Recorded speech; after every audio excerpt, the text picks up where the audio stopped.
What's going on, everybody? It's Uche and Njoku, sneaker principal, and as promised, I know it was kind of crazy when I said I wanted to bring vendors and partners and have conversation because I was upset of my emails and partners and vendors who come to my school and don't live up to what they're saying that they will do. So as we know as leaders that there's so many people doing great work out there, but there's also a lot of people who are doing lackluster work, and everything gets lost in the noise. So I put out this message on LinkedIn, and Dr. Jones was the first person to DM me. It's like, listen, I want to take the challenge. So I'm going to have her introduce herself, and we're going to have a conversation about what she does and her story and how she can help your school. Dr. Jones? Thank you for having me. I am Dr. Jamiylah Jones. I am a transformation coach and a strategist. My company is called Creative Transformations, and we are a global education company. But our focus more recently has been to help schools with the AI shift.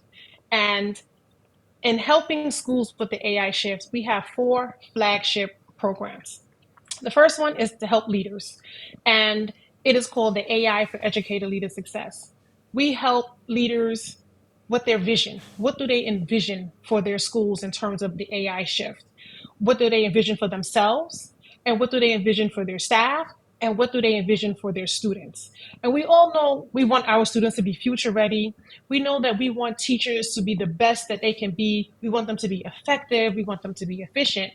And even for the leaders, we want to make sure that we are streamlined in our workload, that we are in a way where we can best support everyone that comes into that building.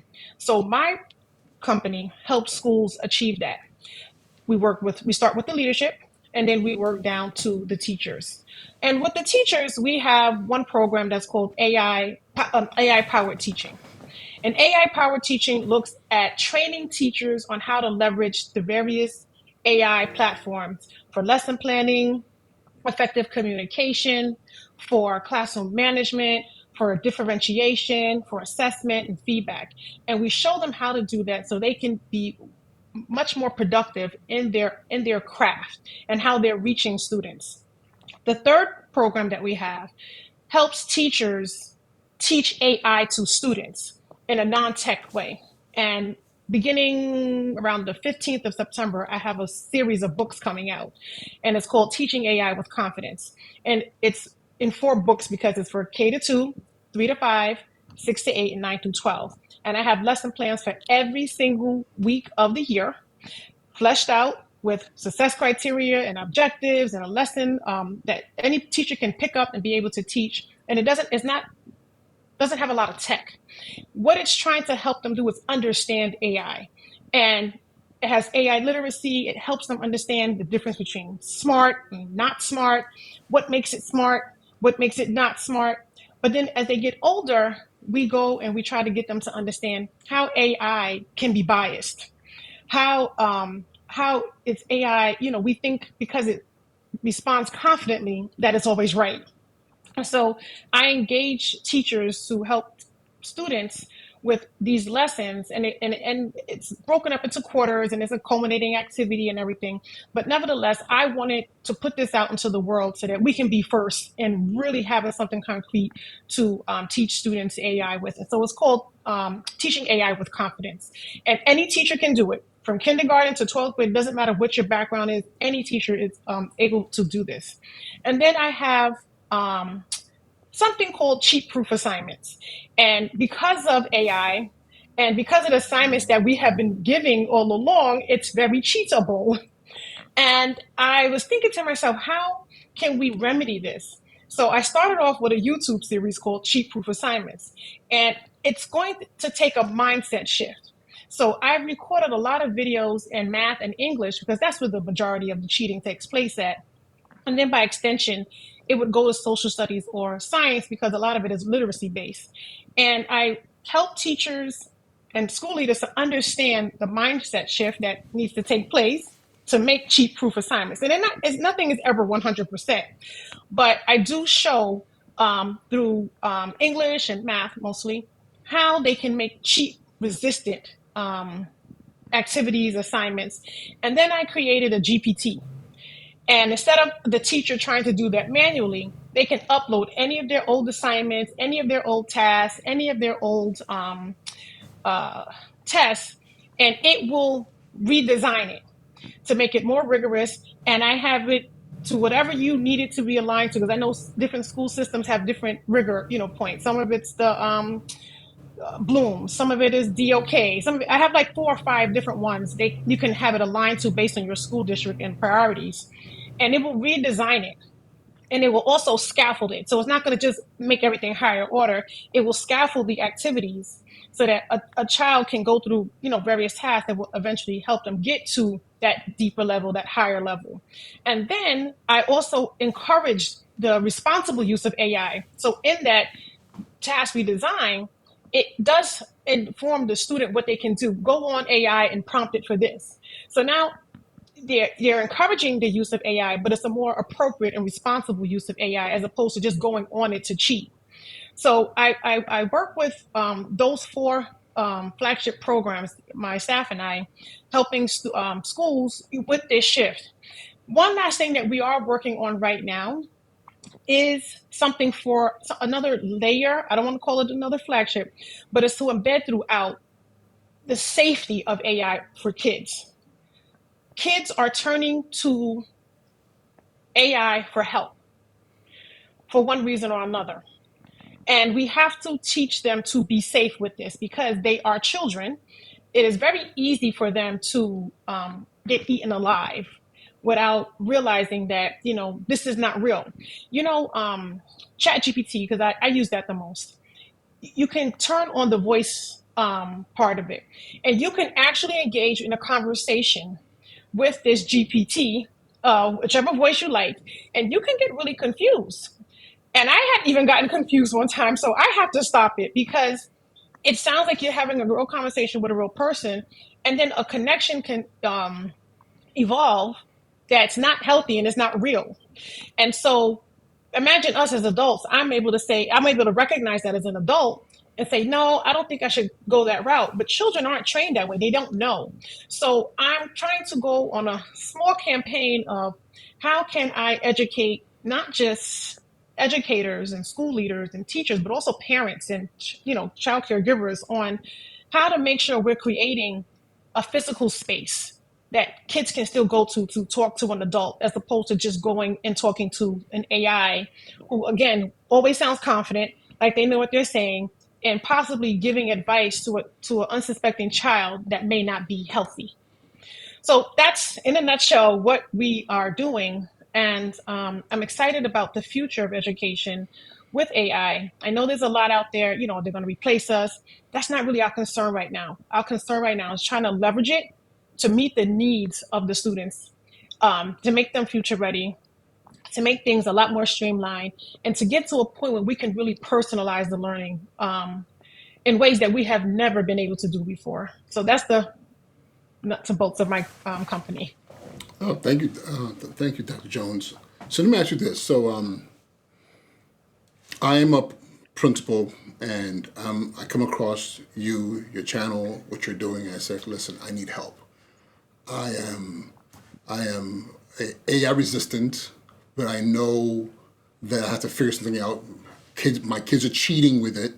Teachers are becoming lazy because they're not at home spending hours like I did, like lesson planning. They're using AI. I could tell it's AI because I see all these dashes in their lesson plans, and I read somewhere that Ampersand. that's yeah, ever since I read somewhere that that's a telltale sign. I get these emails that says, "I hope this finds you well," and all their emails, they never did that before. I need help because I know that this is where we're going, but I just don't know what to do. So I invite you to come to my school. You visit my school. What is the assessment you're doing? How do you know how to meet me where I'm at?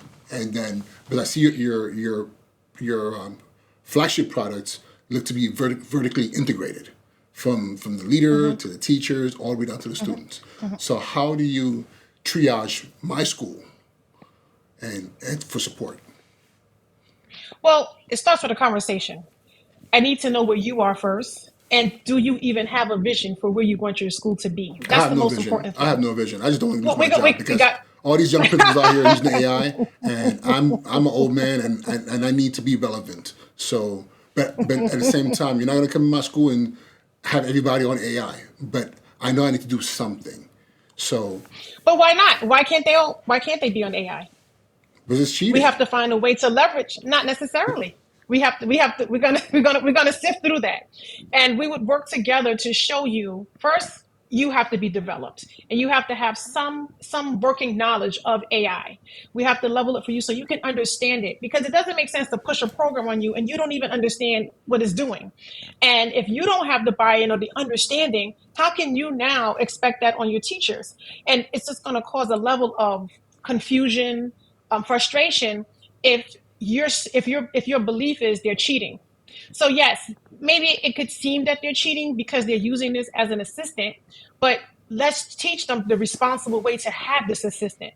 Okay, you wanna communicate with the principal, you want to send an email, but they're angry at that time. I would want them to use AI if they're angry and the email is going to come off as offensive to me. I would want them to type all of that out in their AI of choice and then say, I was angry when I did it. Can you rework this so that it sounds professional, not angry, encouraging, so that I can get the best outcome from my principal or my colleague?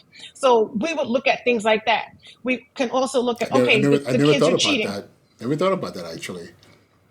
That's something that no, because I do that all the time. Like I'm always like Uche and Njoku does that all the time. I'll be like, okay, this is the email. Make this sound this way. But I've never thought about Mm-hmm, my staff. Because I get some angry emails sometimes. I'm like, guys, mm-hmm, you better thank God mm-hmm. I'm the kind of person I'm going to give you a lot of grace. Mm-hmm, So mm-hmm, but mm-hmm. now But you put encourage it. something, Encourage yeah, it. yeah. No, The other definitely thing going to you, do you that. want to look at is what's your biggest pain point as a school leader. We have That's what we have to identify. What's your biggest pain point? Is it that my calendar is a mess? I can't get to my observations, because that's really what happens every day. All of these fires, I'm not organized, and we can use AI to help us look at the school calendar, look at our calendar, and reorganize it. We can show you how to do that. Once you get a little bit of clarity in organization, then you can say, okay, how can I now better serve my teachers? These are my pain points of my teachers. They can't get what, maybe you have a policy. Lesson plans have to be in Sunday 8 p.m. And I'm just saying they can't get it in. Okay, what's preventing them from doing it? Oh, they're overwhelmed. They have these different kids. So then let's look at maybe creating something for teachers so that they feel supported. Let's help them leverage AI so they can get their lesson plans done by 8 o'clock on Sunday, because we put in a structure. We have some training for them.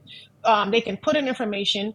I'm quite sure they're using a curriculum. You can go and chat GPT and say, okay, I'm doing fifth grade, language arts. I want into reading lesson this, unit that. Help me make a lesson plan for these. They can do it just like that. So now you're taking away the excuses.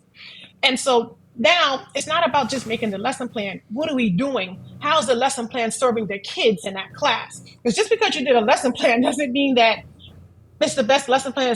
Is doing what it's supposed to do. I have kids that are reading 2 years below. How can I take this lesson plan and differentiate for those kids? I have 15 kids who are above that grade level. How can I differentiate and give some assignments and activities for them so they're challenged as well? So you're looking at how they can take this AI and be a much more productive teacher, meeting the needs of all of the kids in that classroom. So those are the things we'll look at: pain points for you, pain points for your staff, pain points even for the kids. Oh, there's no real there's nothing here to this assignment. It's so easy enough. I could just put it into Chat GPT. It'll give me something in 15 seconds. I didn't have to think about it. I didn't have to process. I didn't have to do anything. So we can look at redesigning those tasks where there is, like I said, a level of rigor, but then they have to think about the process. If I ask you to go into AI and say, okay, show me 3 different ways to solve this one problem, as opposed to just saying, what is 3 times 3? Show me 3 different ways to do this. Now choose the best one that was for you. Why did you choose that? How did this help you? What was lacking on the other two that made you not choose it? So you're now thinking about thinking. There's metacognition there. So now you're pushing them in a different way. So it's helping teachers now meet kids where they are, give them a little bit more rigor. So That's what we have to see where, and every school is going to be different. There's no school that's alike. There's no teaching staff that's all alike. So we have to see the pain points of each in every school, each and every individual, and then we can look at it by grade level or department or division and what the major pain points are. And I don't think it should come from the principal alone. Because the principal could be, delusional, thinking, oh, they're all great. We all think our teachers are great. But when you get down to the teacher, they're like, oh, I have this problem, I have this problem, I have this problem. So they're like, well, did you realize that? And most of the time, there's a disconnect. So we need to, have conversations about really what's the pain point and then trying to draw a solution. But the most important thing is that the solution is there, but you want to help them see what that transformation is going to look like because AI is so new. They need to see what is going to be transformed in their lives or their students' lives for them to have the actual buy-in. So once you're saying, okay, I'm not spending 5 hours on Sunday trying to do these lesson plans, I can get this done in 10 minutes. Now I can maybe spend 30 more minutes differentiating. The buy-in hopefully should be there because they're seeing the ease of what the AI can do for them. There's a transformation now, as opposed to, sitting here trying to figure this out or trying to make something more rigorous on their own. They're using this more as an assistant or an aid, as opposed to what we consider cheating. So tell me this. So, everything you're saying is actually, it's it's brilliant in its simplicity and in its approach, because what I'm seeing here is really coaching around AI, and Yeah. someone and a lot of people need hand holding, which Yes. I've done. I've sat with principals who snuck it out there, who sneak into my building in late after after hours, and we sit there and they're like, "So tell me, how do I do this? Oh my God, look at this! Oh my God!" And you get all the oh my gods, but from what you're proposing and what you're offering, what is the time frame, of cycles of support? Is this a multi year support? Is this weeks? When do you know? Okay, we are at a point now. We're just fine tuning, or is this a multi year support? Like we're coming every year because I I I because don't like to put a cost, time frame on it. I think because people always think yes, cost, like, yeah, time is money. yes, So but yes, no, I'm with you on that. But let's think of it this way, because you just brought up a good point that people need a lot of hand holding. Think about sports. I'm going to give you a sports analogy. What makes sports athletes so good? it's commitment of time and great. And I'll be honest with you, it's commitment Good. of time, and having the best coaches. Exactly, exactly, exactly. And so, what we have done in education is the opposite. We throw things out there for leaders and teachers and expect them to just kind of like get it without the coaching, without the hand holding. And as a result, you get what you pay for, or you pay for what you get. And it's unfortunate. What I don't like to put time constraints on the onset of things because, like I said, every school is different. So some things can. So I have tiers of supports. So it can be something as simple as either buying my book or buying my online class, which is a few $100s. So let's say, for example, the school leader is just like, look, I just need to learn, these little things. I can do this on my own, but I need the coaching from my teachers. So we can look at a tiered package where you may just say, okay, a workshop is just all this group needs, but this group may need you to come in, like to teach AI, to help them teach AI.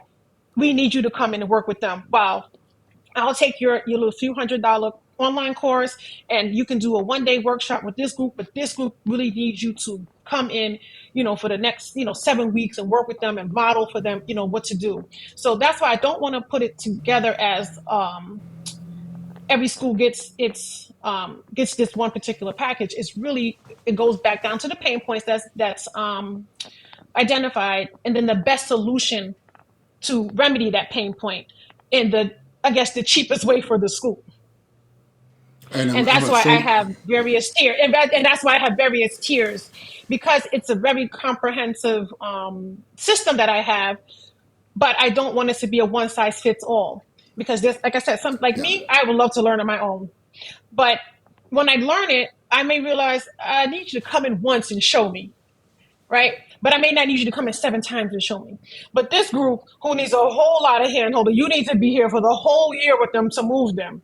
So that's why I like to have something, that's differentiated and tiered, so that you're getting the best outcome or the best solution for where you're trying to go as a school. So this is like an a la carte menu. You built A la it's carte, that's built exactly what it to is. fit the needs of the school. And I'm assuming, Yes. so I think you already said it. Like you know, you can have your team come in person. I'm assuming Mm-hmm. virtual is also an option. You know, Virtual is an option as well. We work with schools overseas, in in the okay, Middle East and Africa. I just did a training, with some schools in Nigeria, actually, the hey, forensic schools, and so okay, my people. so they yes, so I'm not always able to get there, but nevertheless, that should not stop them from learning. And me doing a live training would have probably been better than them purchasing my course. And if they need something afterwards, we can still, work through that. But I don't like to put the schools in a way where it's just like this, and I'm not flexible and it's all or nothing. I believe that you decide the best way forward, based on, your budget, your availability, what the individual situation is of your school. But nevertheless, regardless of what you pick, the quality is still there. So wow. So I have to ask the question because I'm just curious like this. Where did this all come from for you? Did you just say one day you woke me like, okay, I just want to do. I'm just going to jump on the. I mean, a lot of people are jumping on the AI bandwagon, or and I'm assuming that's not you. So what is the root of your passion? You're speaking very passionately about this. Where is this coming from for you? When AI first came up, it piqued my interest, and I saw the potential of it. And I thought about the excuses, not the excuses. I thought about all the issues that prevented teachers and leaders from being their best. And as I began to explore AI a little bit more, I kept saying, this may not be the full answer, but this is going to catapult education in a way that we were not able to reach kids before. I remember when I was a first or second year teacher, I was a science teacher. And so, yeah, science is visual, especially biology. You're trying to show them, how the cells divide. You can't do that unless it's visual. And I remember taking my first income tax check return. It was about $1,800. And I took all of that back then and I bought an LCD projector for my kids. And now when I think about AI and the internet and everything that they can see, I'm like, this could have been a game changer all those years ago, for me as a teacher. And I'm thinking I may not have ever even gone into administration if I could reach my students, in a way that I could reach them right now. And when I was thinking about all the excuses, like I said, some of them were excuses, and some of them, they were excuses, but they were legitimate. I went to the AI and I just kind of kept prompting, like, how can I do this? How can I teach kids this? How can I do that? When I saw the answers, I said, I gotta get this out to the world. So I decided one day to let me start with the leadership, because everything starts with the leadership.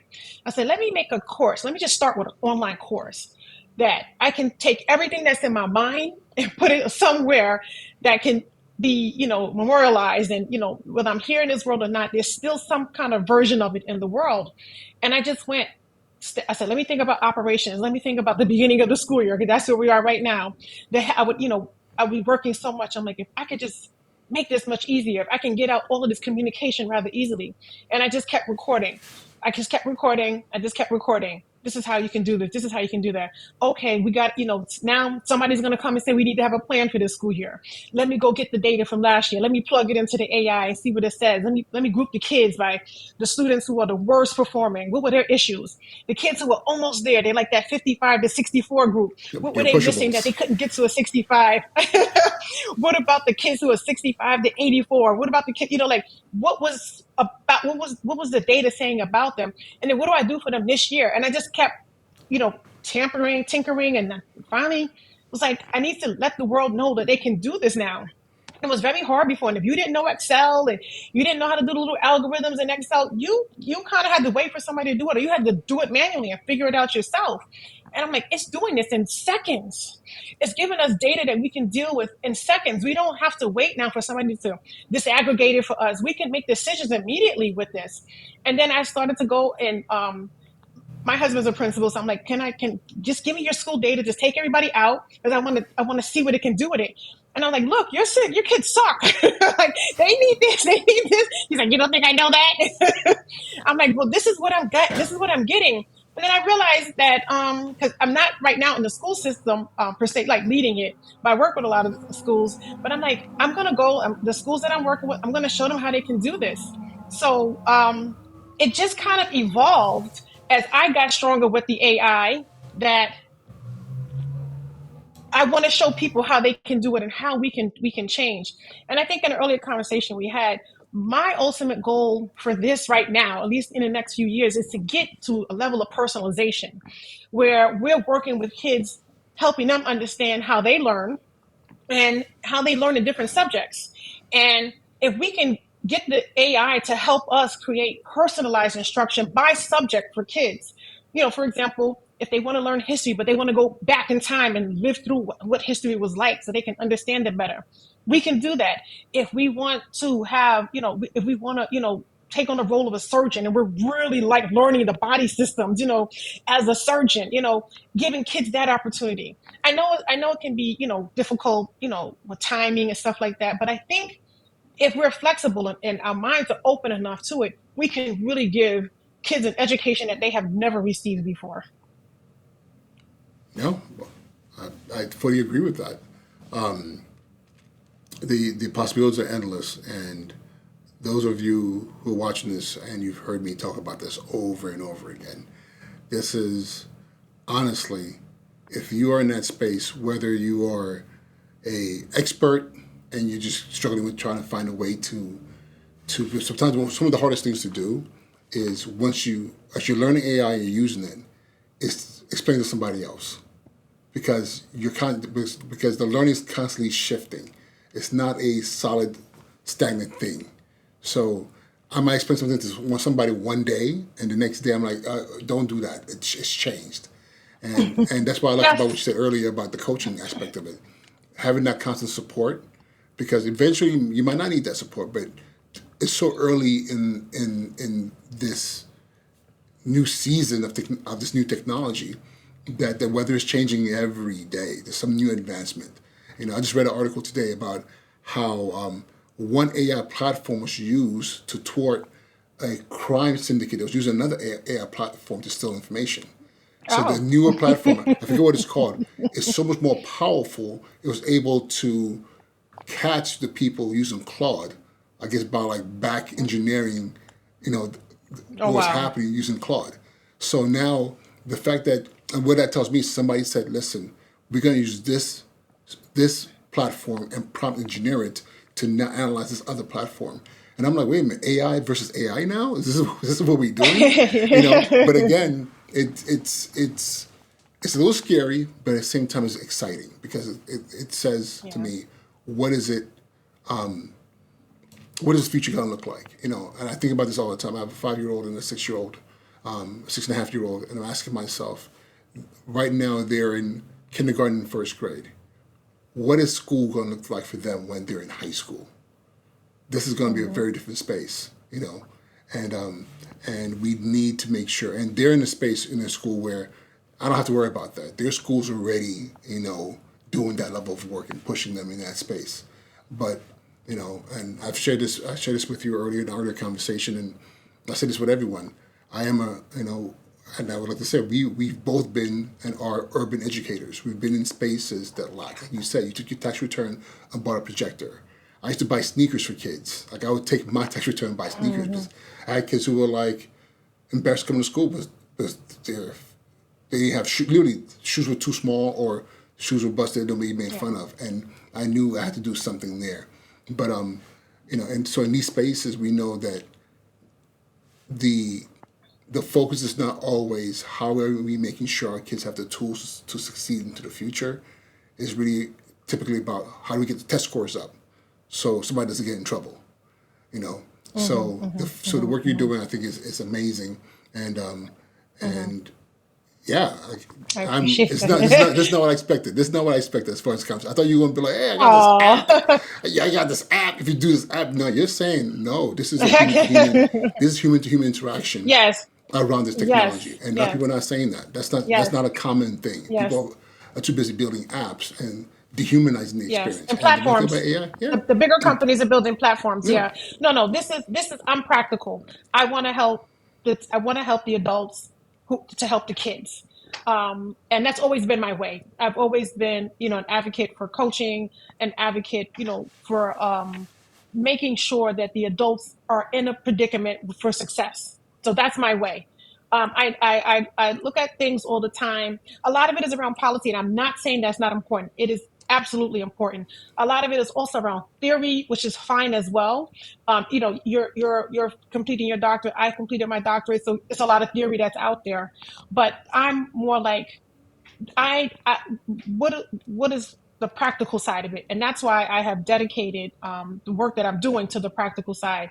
I don't know if I mentioned, but I have a YouTube page. It's at Creative Transformations One, and I have hundreds of videos for teachers, for school leaders on how to do this. And I tried to make the majority of them in shorts because I know about time. We don't always have the time, so I try to get it as much as I can into 2 or 3 minutes, and it's all on the practical side. Take what you need, and smack it up, flip it, rub it down, whatever you need to do, so it can help you. But it's there and it's free for the most part. This is free. But if you need, us to come in, me to come in, yes, it does cost some money, and that's with anything.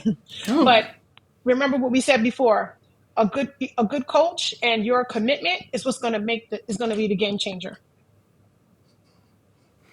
so we're coming to the close of this conversation, but it's one thing I definitely want to make sure I touch upon because you mentioned, I heard you say you were a teacher, that you were an administrator.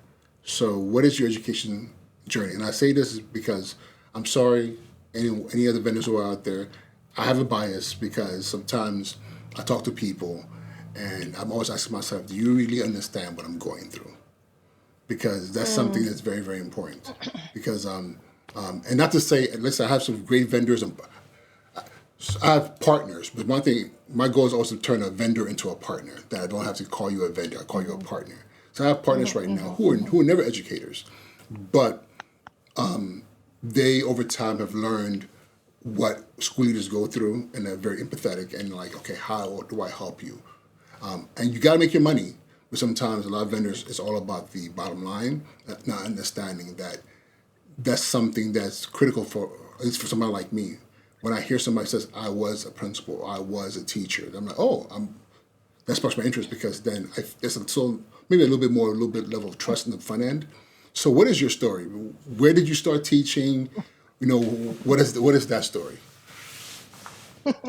Actually, my education experience spans to my mother. She was a special educator. And I remember saying, she used to take us to work with her on Bring Your Child to Work Day. And I remember saying, this is going to be a special place for her in the afterlife because she's dealing with these kids. And I remember thinking, I could never do this. I wanted to be a doctor. And it just has it that I didn't become a doctor. I ended up becoming a teacher. My sister and I, we ended up becoming teachers. And I served schools in the Bronx. That's my hometown. And I went and became an assistant principal in New York City Department of Education and other administrative positions. I became a principal as well. And I had the opportunity to actually work abroad. So I worked in the Middle East. I was the leader of an international school in Saudi Arabia and a bilingual school in Kuwait. So that experience gave me pre-K through 12 experience, as opposed to when I was just in New York City. We're kind of like, divisional, where it's K to 6, or high school. And I was a high school person. But being abroad gave me an opportunity to not just learn pre-K through 12th grade, also different experiences in terms of cultures, religions, languages. And while I was there, I was finishing up my doctorate, and that my doctorate was around networks of schools. So I was learning how schools came together to learn and grow from one another, which is I was very passionate about. But that work led me to visit countries to see how schools worked, and how schools work together. And I realized that in America, we need to be a lot more competitive. What we were, the education that students, just needed to graduate, I felt wasn't sufficient enough to really be competitive in the real world. And when I came back to New York, I ended up becoming a head of school in a private school. So I worked in public school, I worked in international school, I worked in private school. So, and then pre-K through, or 3K through 12. So I have a vast experience in education. And but I remember taking the lessons that I learned from networking of schools, and what it took for kids to be competitive in this real world. And that's the work that I kind of ended my, let's say, in school career with. And after 25 years, I needed a break. So I took a break. But as I was going on that break, that's when AI started to become alive. And I couldn't really take the break because I'm like, this is too exciting. Like, I got to learn this, and I got to get this back to the educators. So that's really, my experience in terms of, how I've gone through my pre-K through or 3K 12 career, as a teacher and a school leader. So yes, I know every facet of every grade level. I know every type of school, except charter school, which, I know it's like a public school. So I know, what it's like, to not, to get ready at this time of year for school to open. And I know what it's like, at the end of the school year, you're trying to figure out, did my kids, did I serve my kids right? Yeah. Did I do well by them? Did I do well by my parents? So I get what that is. And now, like I said, now that we're in this AI era, how am I going to use this to do right by my kids and my school and my staff?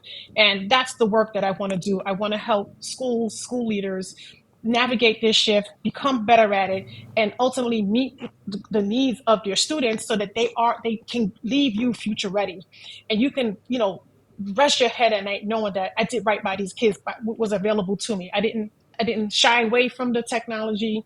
I put on my boots, and I did the work. I did the hard work. Even I didn't want to do it, but I did it. That's phenomenal. Thank you so much for that. And again, like I said, it does my heart warm to hear your story because we have that shared journey, of leading schools.